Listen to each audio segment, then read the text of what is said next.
সনাতন শাস্ত্র মতে শ্রীকৃষ্ণ গীতায় মানুষের জীবন যাপন ভালো মন্দ সমস্ত বিষয় নিয়ে আলোচনা করেছেন।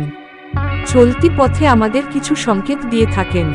নমস্কার বন্ধুরা, আজ আমরা আলোচনা করব এমন কিছু ঘটনা নিয়ে যা নির্দেশ দেয় ঈশ্বর আপনার মঙ্গল করবেন।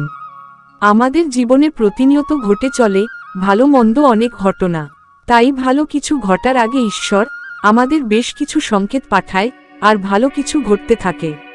আপনিও খেয়াল রাখবেন আপনার সাথে এগুলো ঘটে কিনা। আজ 7টা বিষয় নিয়ে আলোচনা করব। এই 7টা ঘটনার মধ্যে যদি 3টি ঘটনা আপনার সাথে ঘটে তাহলে বুঝবেন শ্রীকৃষ্ণ আপনার খুব কাছে আছেন। নাম্বার 1, বাড়ির প্রত্যেক সদস্যের মধ্যে একটা আনন্দ ভাব লেগে থাকবে, অর্থাৎ সবাই হাসি খুশিতে থাকবে, কাহারও সাথে কলহ বিবাদ দেখা যাবে না। এমন ঘটনা ঘটতে থাকলে বুঝবেন স্বয়ং শ্রীকৃষ্ণের কৃপা ঘটেছে। নাম্বার 2, হঠাৎ করে বাড়িতে হনুমান চলে আসবে এবং দল বেঁধে।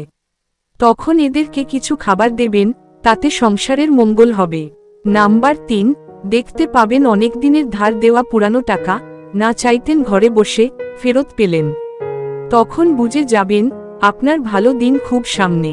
স্বয়ং শ্রীকৃষ্ণের কৃপা ছাড়া এটি সম্ভব নয়। নাম্বার 4, পুরানো কোনো মামলা থেকে মুক্তি পেয়ে গেলেন, বুঝবেন আপনার জীবনে আরও বড় কিছু প্রাপ্তি ঘটতে চলেছে।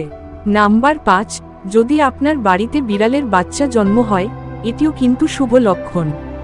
আপনার অর্থনৈতিক উন্নতি ঘটতে চলেছে।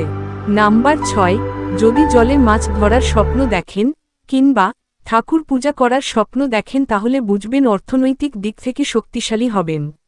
নাম্বার 7, এবং যদি দেখেন কোনো গরু ছুটে আপনার বাড়িতে চলে এসেছে তাহলে তাকে কিছু খাবার খেতে দিন।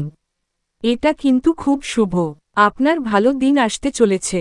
শ্রীকৃষ্ণের কৃপা আপনার উপর পড়েছে।